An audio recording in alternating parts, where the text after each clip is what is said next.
to REACTSTV. So this is going to be my first reaction. My first reaction is going to be on Catriona or Catriona Gray. She is a woman who won Miss Universe. So I'm reacting to her having her full interview at Build Uncut. I've heard of her a lot lately, so I decided why don't I not react to her interview and see how she is. But yeah, she is a very attractive, pretty female. Before we get into this reaction, don't forget to smash that like button, smash that subscribe button, and comment down below and tell me all your thoughts on this reaction. And don't forget to hit the notification bell. So now let's get right into this reaction.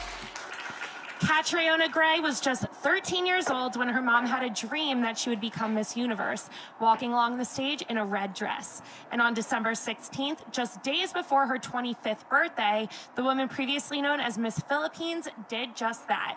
Now as Miss Universe 2018, Catriona is dedicated to changing the lives of other children to allow them to follow their own dreams. Let's take a listen to her talking about her platform. Runner-up will take her place. Good luck to you both.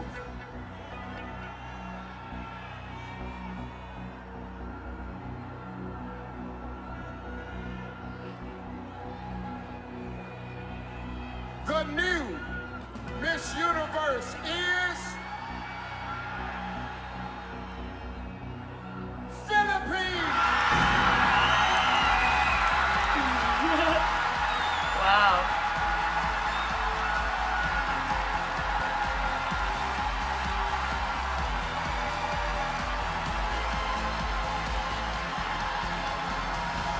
That's crazy.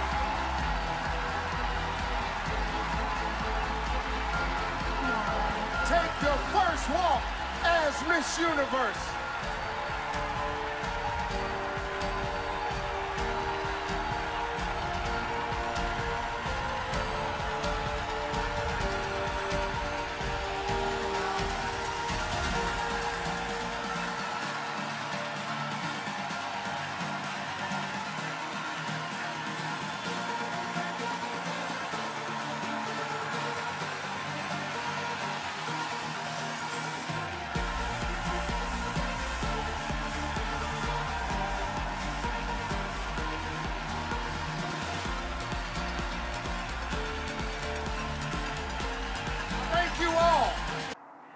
You know what's the crazy thing? That's a lot of people. That's a lot of other countries, other females competing for Miss Universe, and it's crazy how that one person could be the winner out of all these people. It is a crazy thing if you think about it, but she's very pretty, so For joining us tonight, and a special thanks to Ashley, Carson, and Lou. I'm Steve Harvey.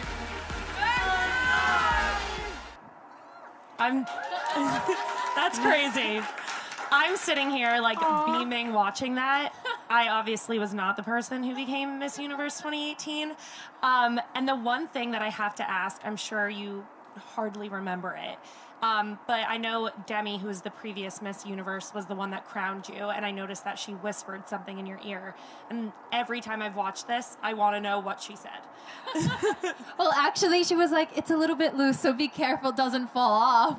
It was as practical as that. Hi, everyone. I'm so happy to be here. My name is Catriona, and I've been looking forward to this interview all week.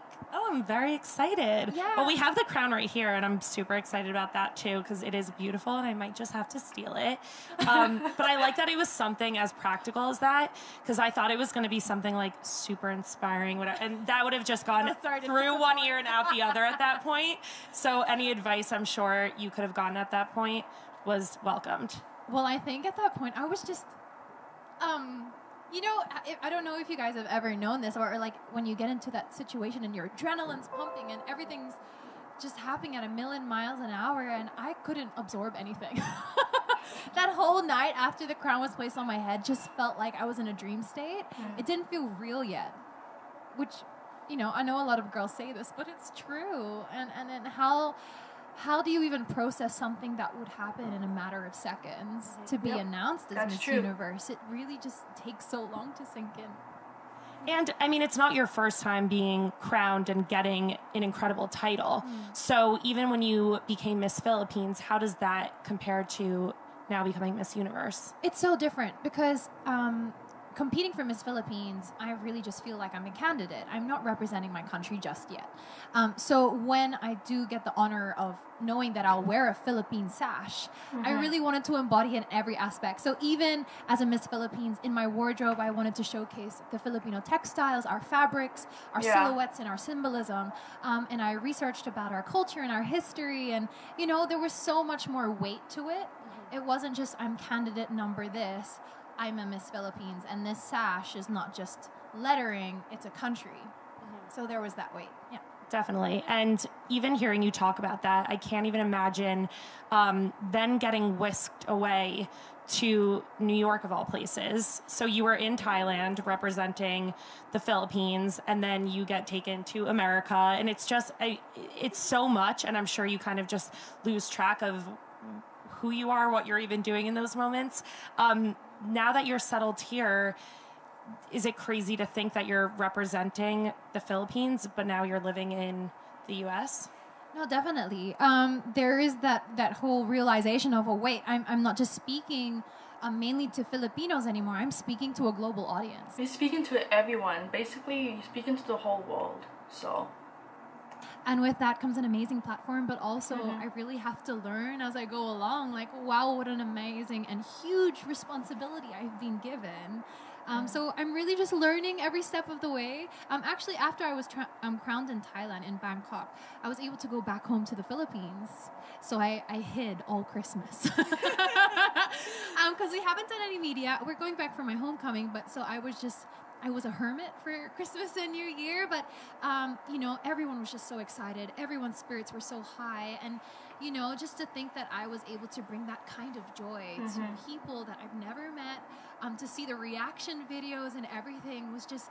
The reaction videos, the fact that she actually watches everyone's reactions on YouTube shows that she really cares to see her supporters and how her supporters feel. It really overwhelms me, and it really just makes me feel like, wow, I was able to bring joy to people. What an amazing thing. And you talking about that universal platform, I think you're kind of the perfect person for this role. You grew up in Australia, your dad is Scottish, and your mom is Filipino, and then you moved to the Philippines. You also went to school in the U.S.? Yes, I studied by correspondence. Okay. Yeah. So you kind of have done it, seen it all, I feel like. So how are you going to take those experiences and living in these two very different countries and experiencing different cultures into your role as Miss Universe? I really feel that growing up in a cohesion of cultures really made me have an open mind to how different cultures can be, the different traditions that they carry, how that makes them affect how they treat different people, how they go about their lives, the values that are ingrained to them. So I grew up with that, with the best of both worlds, I really feel like. And I had the pleasure of traveling a lot in my life. So I think it really helped me just have an open mind to be more understanding. And I think that's one of the beauties of a competition like Miss Universe, where you get women from all over the world coming together and we get to share. That's what I was saying. Everyone, all females are competing around the world. Like, that's crazy that out of who knows how much people is competing, one person is the winner. It's crazy. Like, that is a really big celebration. It's not like other places when they have competitions, there's a bunch of people, but there's more than one person that's winning, or like less, like maybe 10-20 people, but there's like a lot more, so it's more exciting. That's what I think, at least.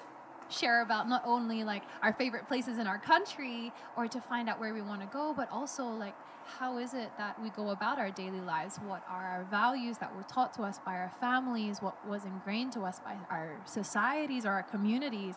And it opens up the most interesting conversations, and I think that's a great thing.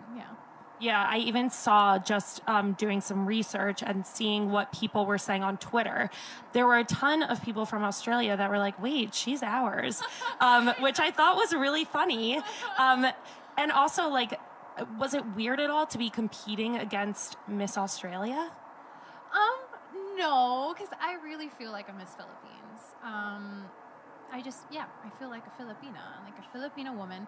It just so happens that when I was growing up, I was very much an Australian, and I think you can be both.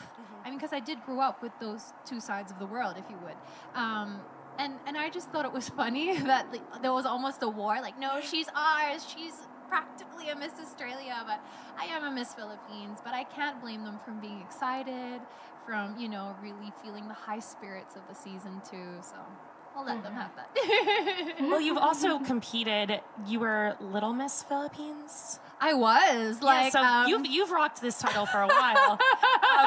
Wow, so she won Little Miss Universe, and now she won the actual, like, adult version of Miss Universe. So she won both? Okay, I did not know that. That's really cool, actually. Wow, now I know why it was so overwhelming when she won, because she's like, I won both. But you know, I'm glad she did, to be honest. I really, like, love her personality as well.